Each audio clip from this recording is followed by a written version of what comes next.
Where do I start in figuring out my niche? So far, I'm an anti-AI personal tasker, providing virtual support for tasks and admin work. I help you with the small stuff so you can focus on the bigger stuff. It's for solopreneurs and busy folks who don't have time for these mundane but important tasks. I work with the systems you already have set up or set up easy basic tech solutions to get you organized, keep you organized. No contracts, hourly rate, set project fees are an option and can be negotiated. Use me once here or there or on a regular schedule. You don't need or can't afford full-time support employees, but can outsource some tasks to get space to do more of your actual work. There you go. I mean, that's clear niche. Well, okay. Part of it is the niches. There's the what, right? People make the mistake of thinking niche is just who, thinking it's just the target market, but sometimes it's also what and how. So this is a very clear what. Like, I completely get what you do and how you do it. That makes a ton of sense. So then there's this question of, do you want to focus on a particular who? Do you want to focus on a particular kind of person? And with that, there's 5 levels. So consider this, everybody, if you will. So there's 5 levels of your ideal client, and they're not equal. This is the important thing. They're not all the same, and people, I think, get them really in the wrong order and put a lot of emphasis in the wrong place. So when you're thinking about a target market, you're thinking about who do you want to reach. On the outside, you see there's the qualities. And I hear this all the time when people think they're niching, and they're not really, is I like people who are ready to do the work. I work with people who are honest, who are kind, who are etc., etc. It's a lot of adjectives, and it is not that useful. It's 1 point. You get 1 point for this. It does very little filtering. It's not that useful for you. It's not going to help you find clients. It's not going to help you craft an offer for these people. It's not that it's not important or useful at some level. It's just it's 1 point. Okay, for 10 points, this is 10 times more important, are demographics. And sometimes demographics can be very important. Like, I only work with men. I only work with women. I only work with people of color. I only work with white people. I only work with whoever,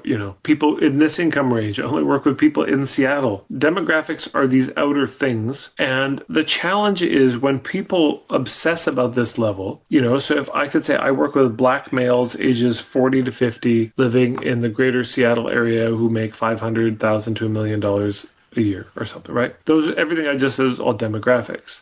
But do you think they all hang out together? It's just, you're going to just find them all in one place? They just all go to the same bar or something? So this is where demographics kind of fall down, is it doesn't always imply hubs or where to find them. It's not that it's not important. Hey, it's 10 times more important than qualities, and sometimes it's a big deal. Like Mickey Dediger working with parents. Well, that's a demographic parent. I can do some research on somebody and find out if they have a kid or not. So, okay, that can be a very important thing. But even then, parents, not all parents are equal. Parents don't just all get together and hang out with each other. Yeah, I mean, yeah, do parents hang out? Yes, but not just because they're parents, right? There's other things, which is, for example, this next circle, the psychographics. That's 100 points. That's 10 times more important than demographics and 100 times more important than qualities. And boy, if you're looking to find your clients, this is a place to look. And so niche, this is one of the places you might start to think about your niche and who you want to reach, is this level of the psychographics. Psychographics are things like, what scenes are they a part of?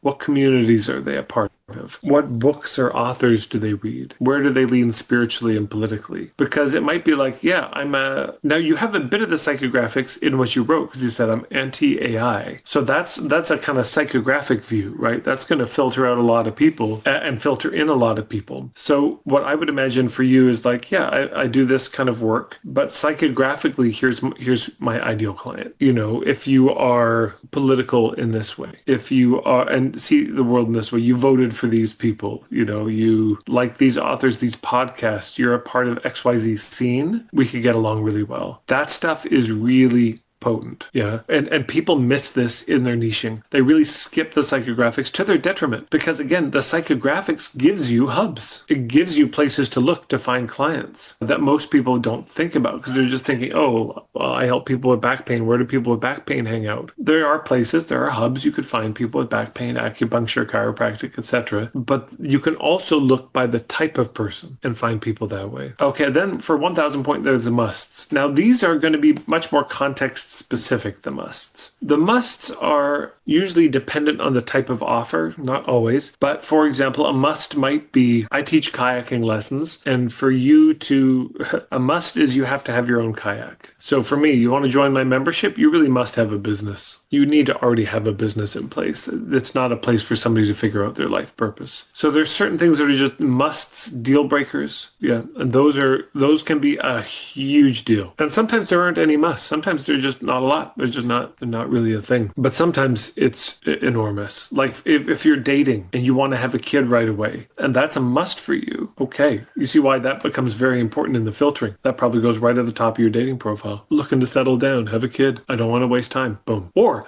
I definitely don't want kids. So if you're looking for that, look elsewhere. Those are examples of musts and deal breakers. Then, of course, 10,000 points. So this is the big one. This is the issue. So this is what's the problem they're facing and what's the result they're craving. So Nish, I feel like yours is already clear. Like, yeah, you're overwhelmed. You got too much to do. You can't handle it all. So I think the island A and B is really clear. I think there's some things you might think about. What are the musts? What are the main things? But then, yeah, I'd go heavy on the psychographics. And then I think your people would read that and say, oh, yeah, she's the one. And then others might read it and say, definitely not. And great. Oh my God, everybody's been spared. So those are some initial thoughts. How does that land? Yeah, that sounds really good. Just the feedback on the clarity of what I'm offering was important. And then where to focus, the psychographics, I'm going to go deep into that. Thank you so much. So nice to see you. To see you too. And, while we're at it talking about the psychographics, let me actually just pull up this one slide. So these are my favorite psychographic questions. Feel free to screenshot this. I've got a whole book, by the way, and I'll grab the link to that in a second. But these are the questions. In the workbook, there's a lot more questions, but these are some of my favorites, and these will get you started. So feel free to screenshot this. These questions are going to guide you to figure out the inner worlds of your people, the identities they hold, the communities they're a part of. These questions are gold. I use these questions frequently when I'm doing one-on-one coaching with people, and we almost always get the most amazing insights and leads and categories of hubs and places they could look to get clients. So, if you're looking for something very practical of like, where do I find my clients? These questions will get you started.